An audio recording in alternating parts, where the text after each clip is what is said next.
Nope, I didn't touch the thing, dude. That's just your OCD. Oh, I think it's been moved. Has not. Haven't touched it. Somebody did. No, it didn't.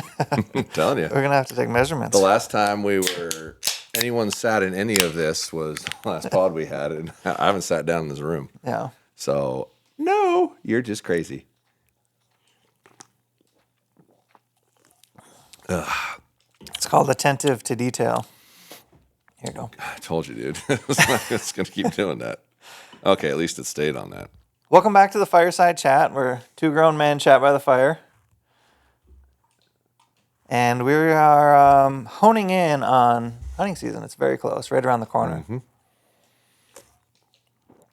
These next couple episodes are going to be a little more hunting focused. I want it to be the kind of stuff people can listen to on the way to hunting camp, or maybe pop an earbud in when they have some downtime and maybe learn something or find a little inspiration or a little bit of humor. Hopefully mildly entertained. Yeah. Give a little background to like where you think you sit in your hunting like development. My development? Yeah, if you're rating yourself as a hunter, mid. I've hunted a lot, but there's a lot of styles of hunting that I haven't done or haven't done much of, so I wouldn't consider myself an expert in. Well, what are those styles of hunting? High mountain stuff I haven't done a lot of, like living off your back for a week. Mm-hmm. I haven't really hardly done any of that. Most of my stuff's been day tripping, that kind of deal. I'll take a trip here or there, but it's usually not to like living off your back. I haven't really done any of that kind of stuff. So as far as it relates to that, I wouldn't I wouldn't refer to myself in any way. But spot and stock, ambush style, hunting over a food source or a water source, pinch points, things like that. Sitting and waiting or sneaking in on things, I've done a ton of. That's really more my style of hunting personally. But I'm not opposed to any of the other. I've done calling and whatnot, but I'm not a great caller by any means. I wouldn't consider myself a great caller. Yeah, so let's kind of ballpark your numbers through the years. Roughly amount of deer you've shot. Tens of deer? Oh, I don't think I'm triple digits yet, but I'm probably approaching it. Now that I reside at times in a place where you can shoot 2 does a day, I imagine I will break 100 here pretty quick. Yeah. I haven't kept a real tally of it, but I've killed a deer every year minimum since I was 9, and I'm 46. Most of which was with the stick and string, right? Yeah. No, I killed my first deer with a rifle, and I haven't shot a deer with a gun since. Oh, really? Yeah. Wow. Well, I myself have probably shot 30 deer in my lifetime, maybe less, around that number. I've done some out-of-state hunts, but I have never killed like a massive animal out of state. Okay. I found some success. That's kind of where I'm at. So I guess I wanted to give you that background about where we're at before we hop into this, because I think sometimes... Okay. Well, I should probably preface that by saying I think I've killed double digits of elk, and I've definitely killed at least 20 bears. And a few pronghorn, especially recently. 3 pronghorn. Mule deer wise, I think I've probably killed. I'm probably close to double digits in mule deer too. Yeah. So I've got, on one hand, I could count the amount of mule deer I've shot. On 2 hands, I could count the amount of bears I've shot. On 1 hand, including 1 finger, I could count the amount of elk I've shot. So I just wanted to give some of that background to the audience because, like, I think sometimes people hear a podcast and they immediately assume that person's an expert, and sometimes they are.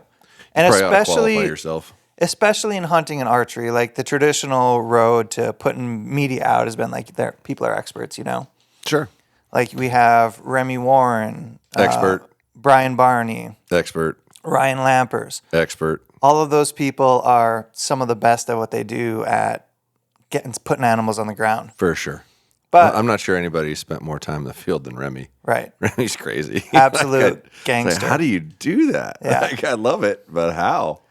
Oh my goodness. One thing I've learned to appreciate as I've gotten older is like no matter where you're at in your stage of journey, you still have stuff to share, right? Mm-hmm. And that can even be more relatable to a person who's on a similar side of that journey, right? Because if you're a Remy Warren, he's probably forgot things that I need to think about. Oh, for sure. You know, when you get good at stuff, it becomes intuitive. Yes. When you're learning stuff, it's not intuitive, which is like what Joel likes to say, thoughts aren't thinking. Correct. You have conscious and subconscious thoughts. And when you're learning, you need conscious thoughts. Mm-hmm. When you're an expert, it could be flow state. It can be intuitive. It could be intuitive is the best word to describe it. Sure. Right? So we're going to hop into some questions here that we have dialed up for. You should have put this on yours today. so you can stop. I got no way to get to it. It's on your Instagram. Well, I've said you could have put it on your Instagram. Oh, right. Yeah. I could have put it on my Instagram. So we're going to lead off with an absolute heater from Jeff Cordero. Jeff actually opened a shop in the Carolinas. He purchased a shop and improved it drastically. It's doing really well. But yeah, it's in, I think it's outside of Charlotte, if I remember right. Just sorry, Jeff, if I'm wrong. It's definitely in North Carolina. I'm pretty sure it's outside of Charlotte. Charlotte could be right. Fun fact about Jeff, he works on NASCARs. He is a pit crew guy. Yeah. And they actually take that stuff relatively seriously. Yeah. Yeah. Yeah. So Jeff wants to know what kind of undies you are wearing when you strike a field. Ironically, this is going to sound bad, and it's just because it's what I've worn forever. I wear Under Armour. Just the compression undies. They look like spandex, I guess. Mm-hmm. They're just comfortable, but I haven't tried anything else in a long time. I'm open to it, for sure. I'm open to different undies. Not like hardcore one way, but I do like a compression that doesn't ride up my leg. Yeah. I like a merino wool blend. Typically, anything that's got a little merino wool is something that I would want to wear hunting. So this is a dirty little secret I've admitted on here, but it's Lululemon. Yeah, about a few years back, I bought a pack of Lululemon underwear, and I still wear them because I think they're the best. And what I wanted to say about I've tried. I do not agree. Well, I don't know. The way they hug my biscuits, I think it's quite nice.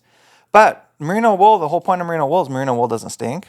No, merino wool is great. It's just you can't wear them that much, or you can wear them out. You can wear them out pretty easily. Yeah. Yeah. But when I'm thinking about hunting, I'm thinking about going days without showers. I want something that doesn't stink. And what I would say is the Lululemon is kind of that way, where yes, over the course of days, it's not going to stink as little as merino wool, but not as much as like your standard pair of cottons would or whatever. Oh, I'd agree. No, the poly blend stuff, which is what a lot of the Lycras and what have you, a lot of the whatever Lulus or Under Armours or whatever, they're all made out of similar things. It's just the cut. Mm-hmm. And those tend to do okay on days on end. But if there's one thing that I will take a little extra weight is a fresh pair of undies every day. Yeah, and a fresh pair of socks. Yeah. Yeah, I could rewear the same pants and all that if they're you're trying to run the non-smelly stuff. But man, I gotta change my underwear and my socks. That's just terrible. Yeah. Got to. Yeah. How far are you out from leaving for your first hunt? I leave Sunday. Right on, man. You feeling ready? Yeah, I've been shooting out to 190 like every other day at least, and the groups are getting pretty tight and everything's getting really good. You got the eye of the tiger? It's better. I'm still struggling with seeing through a peep right and whatnot, my eyes, and learning my eyes a little better as they age. Let me ask you this. There's a lot of challenges with that, and my cousin has the same problems too, and he's 2 years older than me. Yeah. So when you go hunting, do you feel like you can lock into being like in a good hunting zone right away, or does it tend to take you a couple days? Like, how does that work for you? Depends on the type. Yeah. If you're just sitting, it honestly takes me a couple days to get really disciplined. Mm-hmm. Like my brain's all over the place and all that kind of stuff. But if I'm ambushing, running or gunning, spotting or stalking, it doesn't turn off. That one doesn't. But the sitting still thing, it's like it takes me a couple of days to be like, you're being stupid, you're moving too much, all this stuff. Stop. Stop moving. There's also something that happens to me when I go into the woods or I shut off electronics. Is like it's probably like somewhere between 24 and 72 hours. It's like all of a sudden I'm not worried about the bullshit. I guess I feel like I'm more in tune with what's going on around me and a lot more present. Yeah, I wish I could do that. Yeah, doesn't happen. Yeah, we're gonna do this the whole time. Jesus. No, I was on it, but You have to move Josh the runs screen. a very tight lock on this. No, you just got to move the screen around. Yeah, Like, and I keep getting buzzed about trail camera that never pictures stops. up north. Yeah. Yeah. Yeah, you Okay. keep your dirty little mitts off my trail camera pictures. Yeah, I'm holding the keys to the castle over here. If you catch me scrolling, just carry the conversation on for a while. Yeah, let's not. Nate_fan says, never hunted before. General checklist of gear, not just archery related. That's a great question. Sure. I mean, obviously your bow and arrow, broadheads, And kind of etc. give like what you feel is important. Yeah, like what's really important and what maybe you could save a few bucks on. Number one, probably rangefinder. Rangefinder's stupid important. Like if you can't afford it, I'd almost go without binos. And if I had to pick between binos and a rangefinder, I'm picking a rangefinder. For sure, knowing your distance is critical, and having your distance read accurately to what your actual ballistics do is super important. And there's several good rangefinders out there that aren't ridiculously expensive. I lead off with the Bushnell Broadhead because it's $300, and it'll do everything archery related that you want. Those are kind of on back order right now for one reason or another, unfortunately. But rangefinder, number one. Number two, you probably need a knife. Take your dirty little sausage grubbers off of your phone and listen up for a second. It's getting to be that time of year where many of you are going to be heading out into the field, making memories, and chasing wild game. If you need any archery stuff and more, check out podiumarcher.com. Josh has a wild amount of inventory over there, and I have a discount code. It's TimC. It'll help you save a few bucks on most items. After the podcast with Mark, we were all sitting out in the driveway solving the world's problems, and Mark pitched us an idea. He was like, hey, do you guys want a discount code for your audience? And Josh and I both think that's a no-brainer. You can head over to Mark's website, Treeline Pursuits. His website will be linked right down below in our description. And if you're interested in his course, you can get 20% off using the discount code Josh and Tim. Anyway, as we creep near hunting season, go hunt hard, hunt your best, be prepared, and let's get right back to the pod. Knife would be pretty damn important if you're going to kill something. You got to gut it. That's pretty high up there. Binoculars are huge and valuable. And recently I've had some, what's the best way to put this? I've been a Swarovski snob for a really long time, like a really long time. Like I have a plethora of optics that I have purchased that are not cheap, that are very expensive. And I got a pair of SIG image and stabilizing enhancing binoculars handed to me at a TAC, and I can see stuff I couldn't see with the Swaros. So I don't know if I'm a convert. I don't know if I believe it. I'll sit there. I will be the first one to say that my light clarity and low light is better with a Swarovski than a SIG, but my ability to pick images out and look at it with a high power of magnification is phenomenal. Honestly, like I'm probably going to carry SIG binoculars for hunting and leave $4,000 binoculars sitting at home. What do you think, 10s or 12s or? I have 16s. 16s. But that's the whole point of image stabilizing. Right. You can hold a higher magnification freehand. Yep. And it's stupid. Like I can pick out a spot, like where an arrow's placed in a target. Holy crap. Like I stopped using my binos and just asked whoever had the SIG ones to tell me where the arrows are. Because it's amazing. You get that extra 4.6 power mag, you can see so much more. It's wild. But low light transmission, things like that. If I'm sitting in a ground blind or a tree stand and looking at critters at low light, Swarovski all day long. But if you're running out in the western hunting, out in the mountains and that kind of stuff, and trying to look at stuff at a distance and pick out characteristics or pick out a critter, I have a hard time not suggesting those SIGs. Every person I've handed them to have been like, "Do you sell these?" I'm like, "Yeah, we will sell them, by the way." But they're incredible. Like they really are for the money too. I mean, yeah, they're between $1,000 and $2,000 depending on which one, which is a lot. But if you're already looking at $300 to $500, save your money and buy those. That's a way better use of your funds. They're just phenomenal. So other things, a pack, keep gear and first aid kit. Strongly encourage that. It's always good to have. Would you run the kind of pack that you could pack meat out in? Depends on what kind of hunting I'm doing. Frequently, the kind of hunting I'm doing, it's not like ridiculously hard to get to a spot with some kind of a machine. And I almost always have a bike and a UTV with me. So hunting pack, like a frame style pack, isn't high on my list. But if I was mountain hunting like that, I would. But that's not a ton of what I do. Nah, it's a ton of what I will do. It's one of those things I want to get good at in the next 10 years. And that would be a different scenario. But a frame pack, I have meat-specific frame packs. And I'll normally, because I'm not minimalist on weight, I'll throw it in the camper or something like that. And if you shoot something where it's nasty, go back to the camper and get your frame pack. Yeah. So never hunted before. General checklist of gear, not just archery related. I would say Headlamp. Yeah. Peaks headlamp, best headlamp on the planet. It's $100. It's worth every penny. I am not sponsored. I am not endorsed any of that. I can't even sell them, which I've been trying to get them. Can I at least sell your headlamp, please?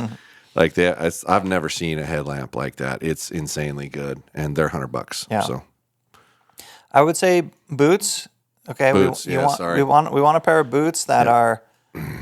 That's huge. I mean, you want them to be comfortable. You're going to put miles on them, and I'm thinking mostly about Western hunting, but anywhere you're going to hike, you're going to spend days and days and days in a set of shoes. You want a good pair of boots. So don't strap your boots up at the trailhead. Break those suckers in. That should probably be like top 3 of that list. Sorry, I don't know why I didn't think of that. Yeah. And then hot take, camo's not that important. Yeah, I'm really on board with that. It's really not. I've been on this program for years now. Camouflage, I think, I don't know if it turned into a marketing deal at some point, but all those old photos of your grandpa shooting stuff wearing a buffalo plaid with a cigarette in his mouth, like they were shooting stuff in buffalo plaid.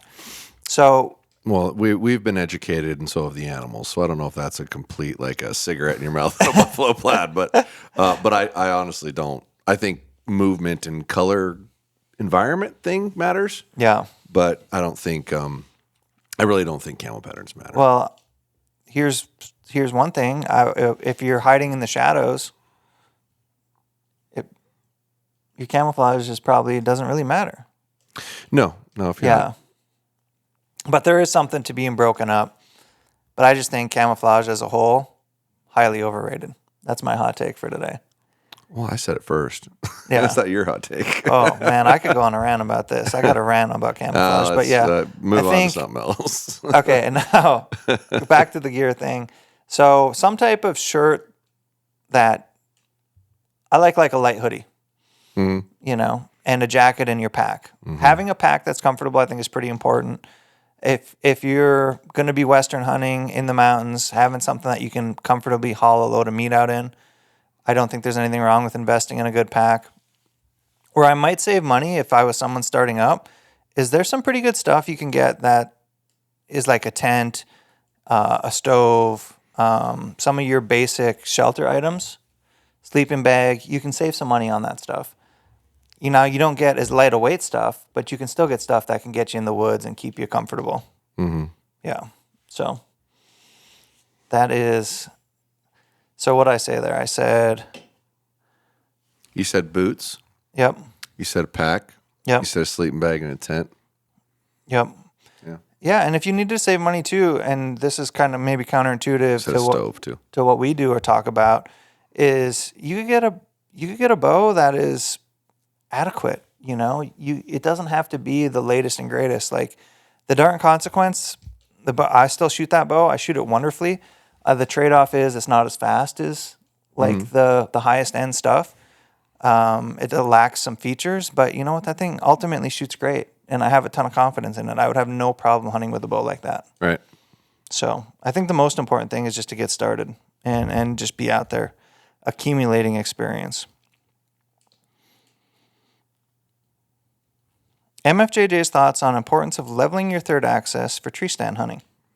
Depends on how far you're shooting. If it's 20 yards, it probably won't matter at all. I still do it. Yeah. Just because it might move your impact point an inch. And that inch might not seem like a lot, but if it's a tight shot, that inch might matter.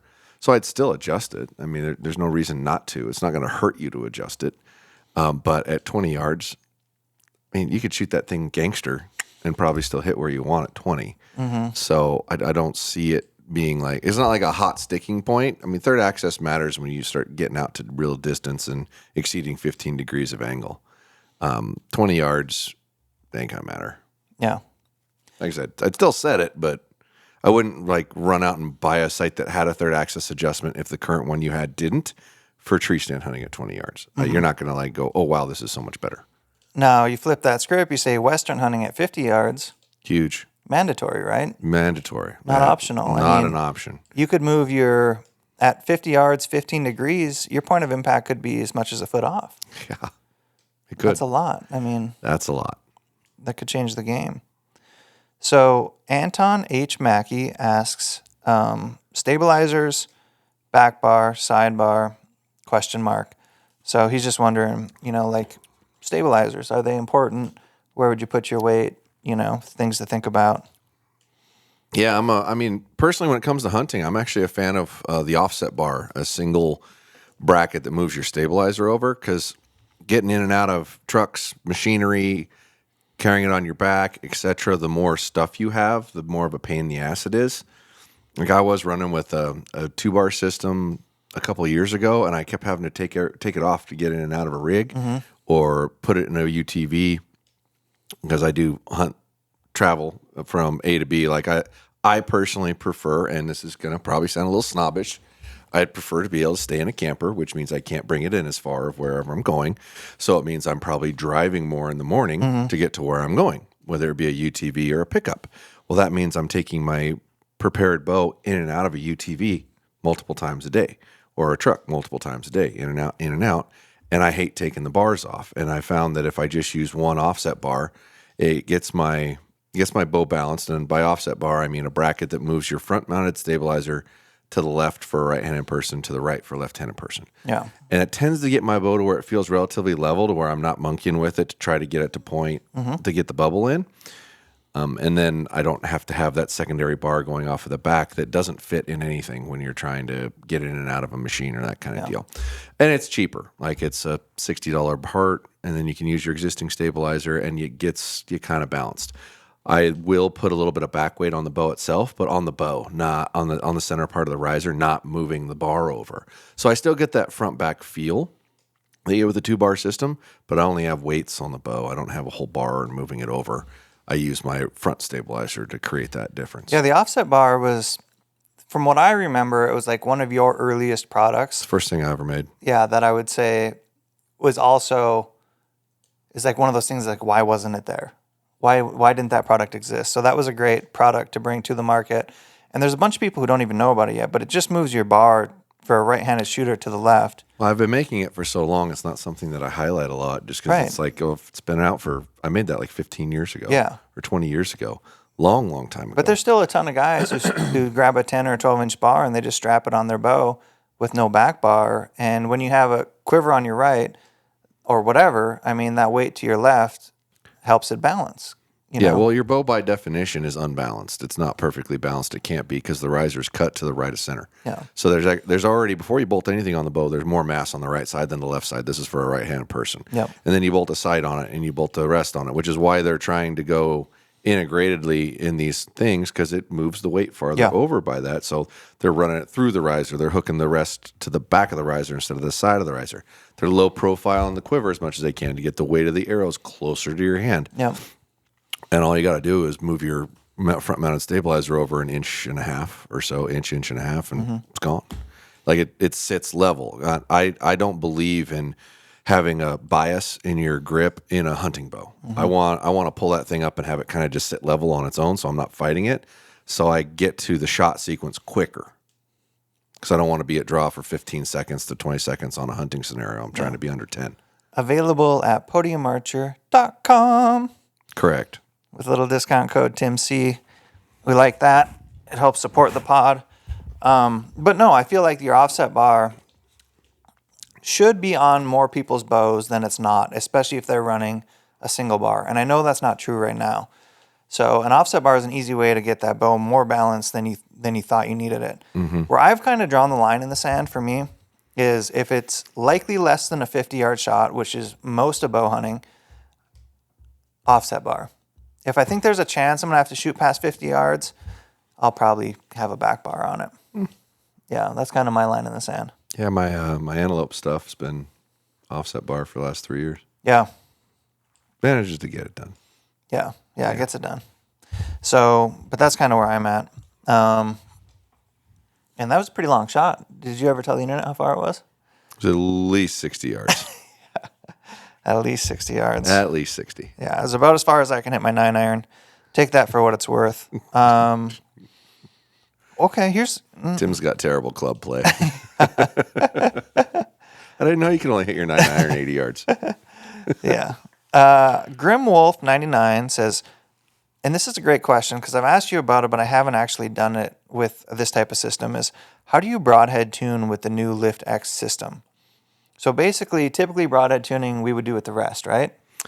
Depending. Yeah, traditionally you'd move the rest around and you'd do the same thing you would do for paper tuning. It's the same movements. If you treat the broadhead like the pointier arrow and the fletched arrow like the knockier arrow.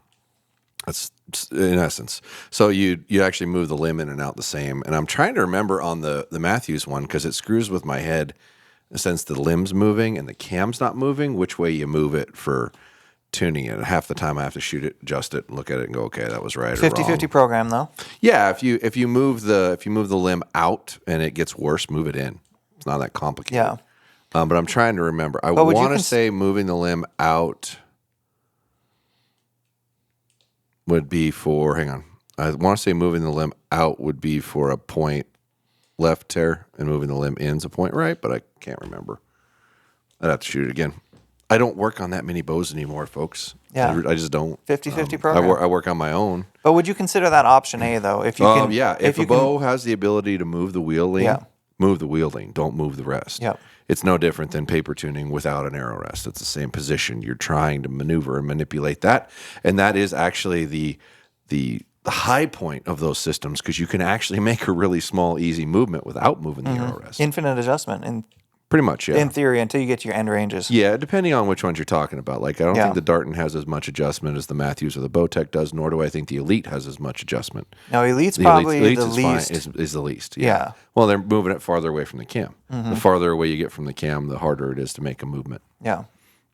And that's also why I don't think the Darton has as much as the other two is because they're actually moving it up at the limb. They're not moving it back at the cam. But it all does the same thing. Let's establish that. They're all accomplishing the same task in a different way, which is what's really cool about those systems. They all found different ways to do it without making Bowtech feel like you violated their patent. And now we have a second one that Elite? No. Oh. No. Yeah. The K-set stuff or whatnot, Bowtech sent a cease and desist, and okay. I'm pretty sure Truth's just saying, no, we don't believe you, so sue us. Pretty sure. So that should be interesting. Well, do you think there's going to be anything developed with the Elite tuning system in Darton? I don't think so. Oh, the timing one? Yeah. I'd be really shocked if there's not some lawsuits filed. Really? Yeah. I don't think so because it functions differently. One is pulling tension out. The other one is twisting. You're missing the whole point, dude. Yeah. Missing the whole point. If one brand feels like it violates their patent, they're going to sue you. Right. And it doesn't matter if you're right and they're wrong. Yeah. You have to be able to fight it. That's the whole point. Are you going to spend the money to fight it, or are you going to, quit making it? What's it going to be? I mean, I like the new system that Elite made. I think it's nice. I think it's clean. Well, and Elite's backed by a lot of money, right? I don't know. I think so, but yeah. But in all fairness, being fair here, that's not Elite's system. That's Martin's system from like steel cable days. Like that existed. I'm sure I have a bow around here somewhere that's got it in it. Martin made a yoke with a centerpiece that the yoke sat on that you screwed from the back, and it pushed the yoke down, and it shortened or lengthened the length. That's been around forever.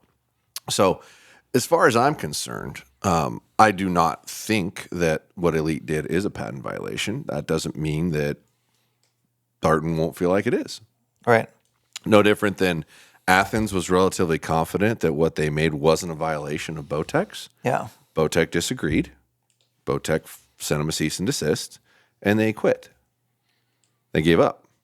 Right? Yeah, I think the fundamental difference. The interesting thing, this is the second time it's happened, right? Yeah. That Bowtech sent Truth a cease and desist, and Truth said, we don't agree. Let's go to court.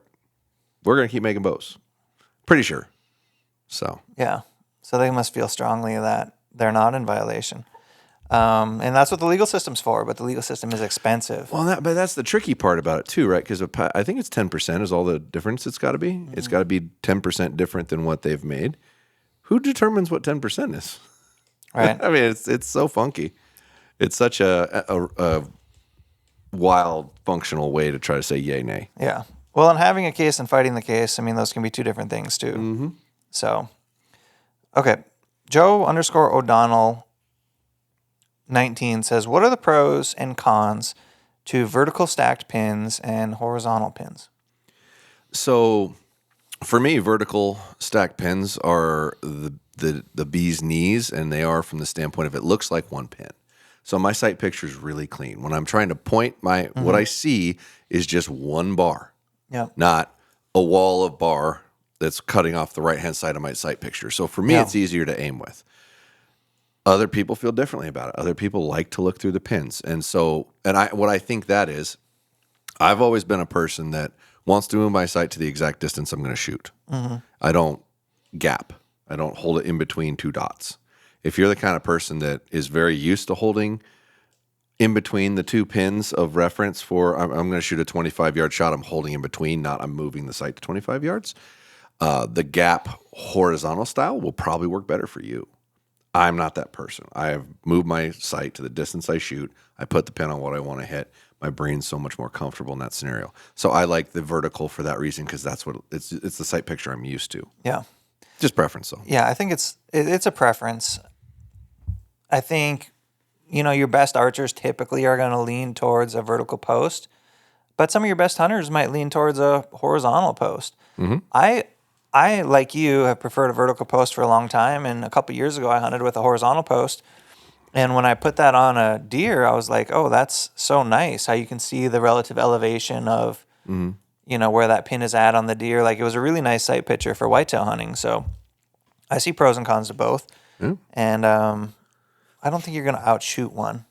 Yeah, and for the record, Bodie uses a 5-pin slider with horizontal pins. Yeah. And there you go. He's pretty good. Phenomenal archer. So, I mean, everybody's different. It's whatever they like. And I know his, pretty sure he uses an up pin for target. Never actually looked. I don't think look. He might just use a dot. Yeah. Rick Couch _fishing says, is there actually a good, safe way to carry a bow strapped to a pack? I would say yes. I would just strap the bow onto the back of my pack on my tailgate, crisscross it, cinch it down, and it's good. Life is good. I don't worry about it going anywhere. And traditionally, that works. I've had packs that would do better and packs that do worse. Yeah, that's true. Because that's the one thing I will typically test on a pack is how well I can strap my bow to it. And I tend to hunt with a longer stabilizer with a lot of weight on the front. Mm-hmm. So it's out of balance when you're trying to strap it to something. And I've ran into some issues with that. I don't know if anybody's made the perfect pack for having a bow strapped to it. Yeah. Comment down below on which one you think is the perfect pack. Also, for that. Over the course of the season, bad idea to carry your bow by the string? Terrible. Yeah. Well, it's even worse to brush it up against your clothes. So that's what does a lot of the, oh boy. Excuse me. A lot of the abrasion that you'll see on a bowstring over hunting season is you carrying your bow by the handle and the string's brushing up against your clothes. It actually acts kind of like sandpaper. I've noted. I think it took me like up till 10 years ago when I realized that's what was happening. So if you're carrying your bow, make sure you're not carrying your bow in a manner in which your bowstring is touching your pants, because it will beat it up bad, like worse than anything. Yeah. I am a fan of having the things that cover your strings when you're carrying it long distances, so it doesn't have that problem. I personally don't ever use one, but I love the idea. Yeah.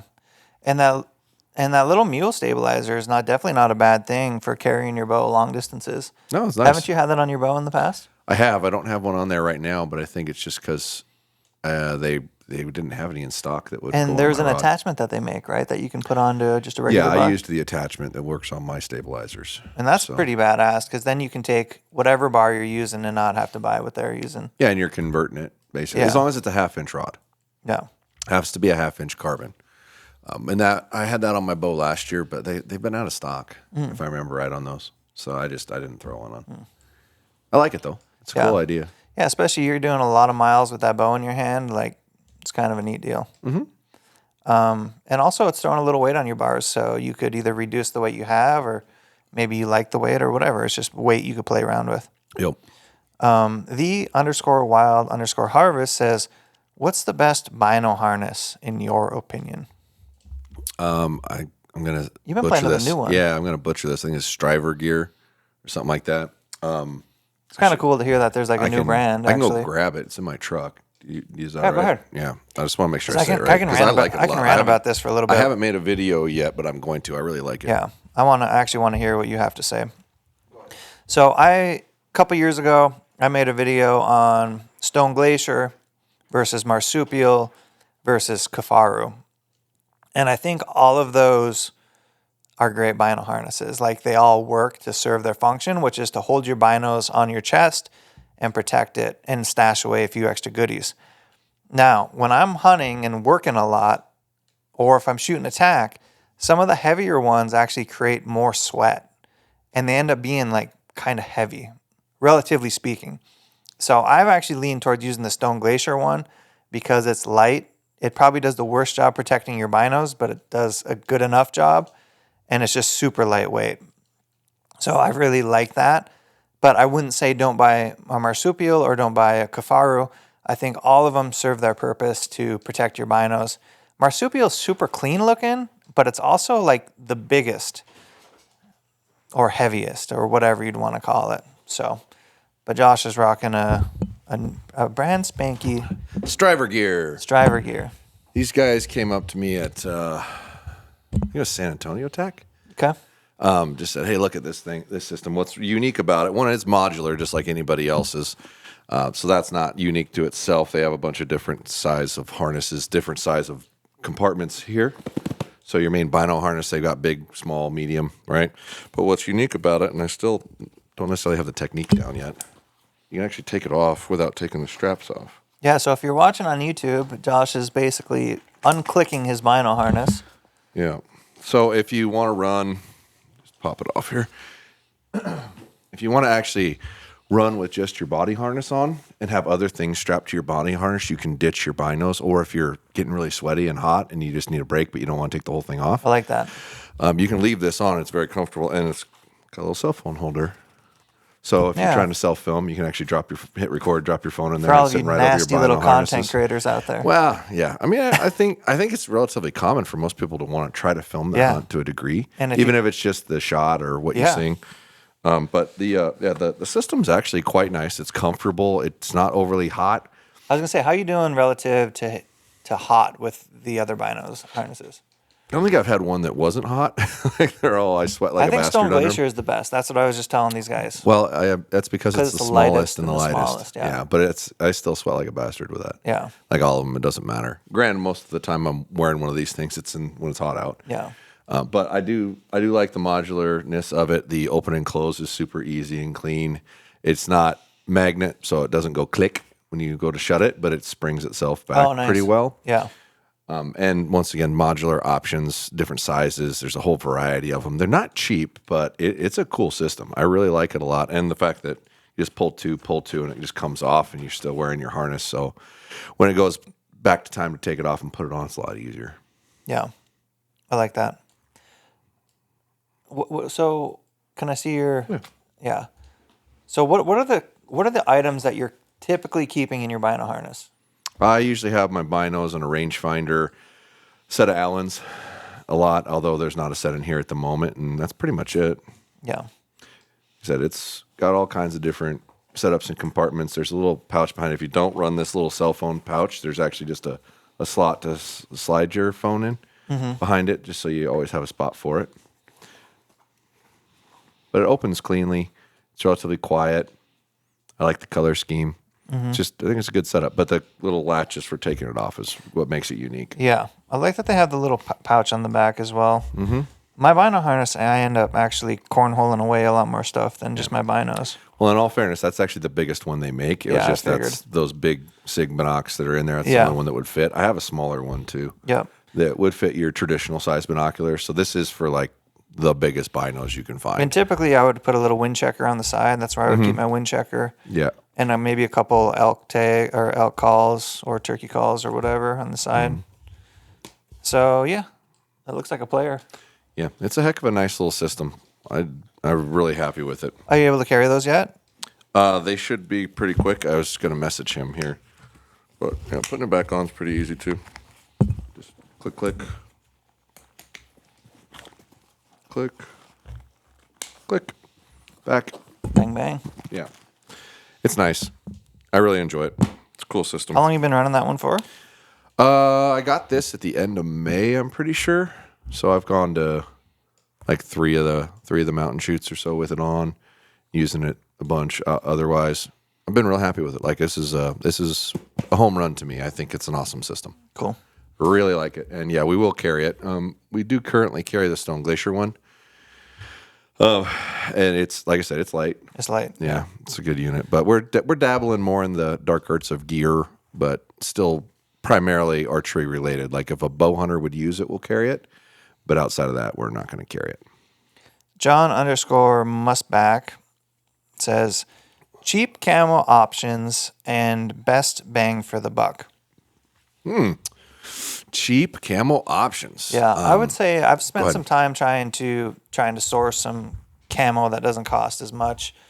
Sometimes you can just get a flash deal on a high dollar popular camo, or what I've done is just try to find brands that'll carry like merino. Typically, I'm going to wear merino wool, and just find a merino wool solid that is, the best price I can, and as long as there's a couple of brands that do it, but as long as it's merino wool, it should be okay. It's not all made the same. I don't know. I guess that wasn't a very good answer. Well, price-related things. I know that Element Gear, isn't that the one that Levi switched to, and I think Waddell's under them too. I think they're really reasonably priced. Okay, I don't have any experience with the gear itself. Yeah, so that's difficult. I know. Oh geez, what's that? Scree? Scree is supposed to be very similar to. I thought Scree was pretty expensive. It's mid-priced. It's not like Sitka priced. It's a tier down in cost. I think Sitka and First Light are both very expensive in camo world. I'm not sure if Kuyu's expensive too. Kuyu's expensive. Yeah, I know Scree's supposedly on the lesser of that. And I was looking at Element the other day, and some of their stuff's in like the retro patterns or the bottomlands or whatnot, which are the kind of the popular trendy stuff, and they are way more cost effective. I like looking at their price structure. I was like, that's like half the price. So that should be, but I don't know the quality. I can't comment on that because I do know, yes, Sitka's stupid expensive. I've rarely had a piece of Sitka ever fail, like over time, and wear the piss out of it. And I think what's probably makes a Western guy a little different than an Eastern guy is a Western guy is typically finding something he can wear for a week straight. Right. You wear the same, lower cost piece of gear for a week straight, it's probably going to blow a seam or something. Yeah. It's harder type of hunting. It doesn't make it one better than the other or anything like that. It's what can the gear withstand. Yeah. I don't have any personal experience with Born Primitive, but I've heard good things. Yeah, and their price points seem to be pretty fair. Their price points seem fair because they're a direct-to-consumer Yeah. still. But it's hard saying. Like I said, can't attest to the quality of a product over time because I'm probably not messing with a direct-to-consumer product. I know what I was doing, especially when I was starting, I wanted to save some money, is I would go and see what a lot of these like backpacker types are using, and then see like what cheaper gear they were using, because these backpacker types of people, they're going to spend a lot of time outdoors. Our needs are similar. Maybe the hunter needs something that tends to be a little more durable, and none of them want to spend more money than they need to, generally speaking. So I would go to like an REI and find, a hiking pant that looked nice, that wasn't too expensive. Yeah. But you can find like a decent merino t-shirt for like $50, a long sleeve for like $70, a hoodie for like $75, $80. Yeah. So, yeah. And if you're really trying to save some money, I mean, you could always just, look for something secondhand. I mean, people turn that stuff over all the time. Yeah, there's a life expectancy on apparel though, man. Like a lot of it just won't last forever. So I don't suggest that one personally, because you never know if you use it 2 times and blow a seam because it's finally worn out. Because this stuff does wear out. It just does. It is a consumable. So I get the desire at looking for a cheaper one, but I've ran cheaper clothes when I was younger, and I'll blow a pair of pants out in a season pretty easily. Yeah. I've been very good at blowing a pair of pants out. Yeah. Yeah. A lot of questions about camo. Ultralight tents for the backcountry. Kyle Reib, Kyle Reeb, I think is how you pronounce it. I actually researched this a lot a couple years ago. I ended up settling on something called Tarp Tent. It's like tarptents.com. I think they're direct to consumer. It's close to as light gets, and it's like great simple backpacking tent design. I think at the time I spent about $300 for like an ultralight tent system, and it's the kind that you would put up with poles. Have you ever put one of those up that you just use with like hiking poles? Mm-mm. There's actually surprisingly not as much learning curve as I thought. You just kind of lay them out flat on the ground, stick your hiking poles in it, and they're ready to go. So I really like that tent that I've used, tarp tents. Do you have a suggestion for ultralight tents? So you're saying it's a tarp? No, that's the brand name, tarptents.com. I know, but is it basically like a tarp? No, it's just like your standard, got mesh in it, 2 poles go up, and then you have, I guess it would be 6 corners, like you have 4 corners, and then your 2 vestibules that come out to the side. Okay.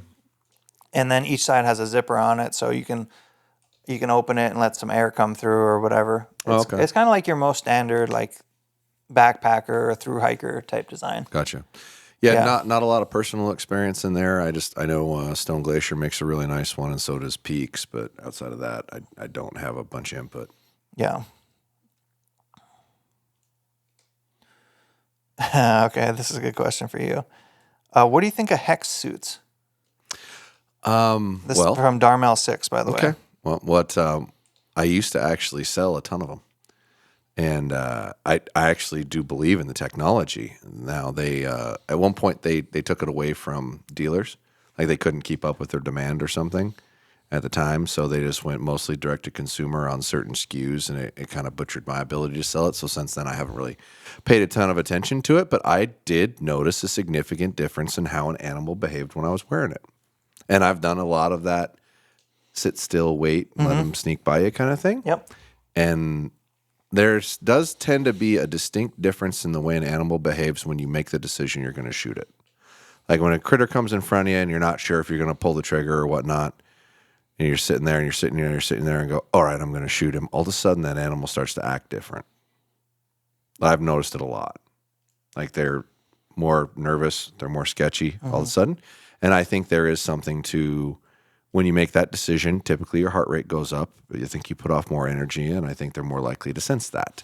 And I do believe that actually does something, because I've seen it multiple times where they don't act the same. It's weird. Yeah. Doesn't Dud still swear by it? Yeah. Yeah. Yeah, and I don't think he's wrong at all. I think it 100% does work. I don't have experience with it, so I can't speak to it. But yeah, I know they were working on I have to go back and look at it. It's been a while, but they were doing like a base layer or something that had in it. Their old school marketing videos were pretty sweet. Yeah. Do you remember them? Yeah, I do. Yeah. I do. I remember a lot of their claims were pretty wild, but they said they had like this lady had her companion dog, right? You'd send the dog in the room, she'd run right over to her and get all freaking excited and whatnot, and then walk off, and then they had her put it on. And came back out, and the dog couldn't find her. I was like, "Huh? Well, that's interesting." Yeah. There's it's very it's a very interesting technology idea if you believe in energies, and each person has their own distinctive energy, and your energy changes based off of what you're doing when you're doing things, i.e., committing to shooting something, or when you're hunting versus just casually walking. And you'll see animals treat people differently in those scenarios. Like if you were walking through a field that's got deer in it, and you're not behaving in a manner in which a hunter would, like you're just going, your energy hasn't acted a certain way, they just ignore you. You start looking at them or doing things that act like a person, like a hunter, all of a sudden there's a different behavior to it. So I believe in it, actually. Yeah. Even though I'm not using it currently. Hot take.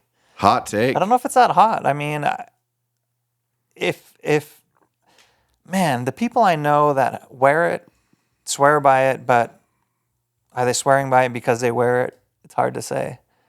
You know what I mean? Yeah. Well, I can say I stood no financial gain from it. Yeah, and you got no dog. I used it and I believed in it. And honestly, I think I might not know where the heck I put it last. Yeah. And I haven't worn it for a while, but I believe in it. I think it does work. Yeah. Asher Shebout 08 says, Stan Onyx thumb versus clicker, pros and cons. It depends on what your mental checklist is. I personally use a thumb, not a clicker currently. I don't disagree with the clicker method. I just like a hybrid style release, and they don't make one that has a click in it. But the whole premise of it is to keep engagement of your finger on the trigger, which I agree with. So I'm more of a mind, and this is different than the way Joel would tell you to use it. I'd get anchored in, get comfortable, get on target somewhere, put your thumb on it, squeeze it to where it clicks, reacquire the target, and then make the last sequence. So your finger is on the trigger, not coming off the trigger and coming back to the trigger if you chose to hammer it. Because, some dirty people do that. Yeah, bastards. I think the click in the moment of truth can be very powerful for a lot of people in bringing them back to the moment. And I would actually really encourage a lot of people to think about that. And yeah, just think about it and think about trying it, because there's something that the audible click, and the click is right next to your ear. So it sounds very loud to you. It's very unlikely it sounds loud at all to the animal. In fact, I've never actually seen video footage of an animal getting spooked by a click. So it just brings you back to the moment. Some people hear a click and they kind of freak out, but I think those people also don't have a lot of reps shooting a clicker. Yeah, or have their mind in the right mental state. Right. Yeah. I think I would encourage you to try it. Don't you think it's one of those things, like something to tinker with and see what you think? Yeah. Well, it's definitely worth a try. Yeah. For sure. No question. Great option. Yeah. Will MFJJ be trying a saddle this year? I think there's a very high likelihood that I will like be to see sitting you in up a in a saddle at saddle. some point. It's a very high likelihood. I have been converted into the eastern part of the world, and boy, saddles are super popular, which we're selling a ton of saddles, which, by the way, podiumarchery.com does sell saddles. And, Really? Yep, and What sticks brands, and all that stuff. What brands are you dealing with? Latitude, Tethered, and Trophyline. I think. Is there one more? There's one more. I have to look them up. I can't remember. But Latitude's one. Latitude, Tethered, Trophyline. There's one more. Frick, why can't I remember? There's a fourth one. It's a fourth one. And it's new and it's really lightweight. A lot of platform options. This is a great question. So, variety. To no surprise here, I guess to me, your people are very interested in gear. My people? Yes, and from your Instagram. Oh, Lots of gear questions. yeah. Silas_Wolfram says, what is the best broadhead for under 50 smacks? Oh, that's easy. Grim Reaper Fatal Steel. I know you're going to say that. Best one under $50. That's a 3-pack for under $50, or right at $49.99 if I remember right. And if you want a fixed blade, under $50, Micro Hades Pro or Exodus would be the ones I would pick. Which is a pretty good chance that the Micro Hades will be on my arrow for elk. It's very hard to beat that broadhead for the money. Hard to beat it. And for the money. And the way it flies, like I know we could talk about penetration and all this stuff, and which is really, really important, but those things fly like darts. They really do. Super accurate, long ways away. And that's hard to say when it comes to a fixed broadhead. Like, yeah, a lot of them fly like they don't all fly the same. They do not. What is that broadhead I sent you the other day? Oh, that's a Omega. A VPA Omega, which we do carry them. That one's on my short list to try. Phenomenal head. It looks like I don't know if there's a more durable head. Period. It's still going to penetrate well. It's still going to give you a good blood trail, but it is going to go through anything. And it has the what's the circular penetration? Like the twist. Single bevel. Single bevel. Yeah, it's a single bevel, right? Yeah, it's a single bevel, and single bevels do twist through stuff and rip it up. And it is expensive. But is it expensive? It is expensive. What but are we talking about? Incredibly durable. I don't remember, but it's more than what we were just talking about for sure. Yeah. Yeah, that's on my short list to check out. Great broadhead. American made. I love But that. I think all those ones I just mentioned are American made. I love that. A. Bueller says, thoughts on electric heated vests, socks, hand warmers. Have you dabbled in the electric body warmer stuff? I have. I think the vest is a cheat code, like legit cheat code. You don't. What you brand don't need, did you run? Honestly, it's some generic thing that I got that I just tried out for cheap. But I liked it enough that I will look for a good high quality one and purchase it at any price, because you do not need half the freaking clothes as long as you have batteries for it, which a lot of them will take like a plug-in USB, so you can have a couple extra batteries on you and you'd be good. And I think the weight that you're going to have carrying around the extra batteries is going to be less than the gear you'd have to carry around in cold weather, and you're going to be way more nimble, and you can turn it up or turn it down as you go. The only negative is if you run out of juice and you get stuck out there, you don't have enough clothes. It's the only negative. Yeah. All right, let's fire off this one rapid fire, and then we'll get one more question. Nick D. Riling says, what is the craziest thing you've taken into the backcountry? The backcountry? Yeah.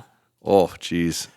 Let me answer this first. I don't think I have taken anything crazy, but go for it. I don't have necessarily a craziest item, although what I have on my short list is one of those little air compressors that compress your sleeping pads. Have you seen those? They're like little tiny.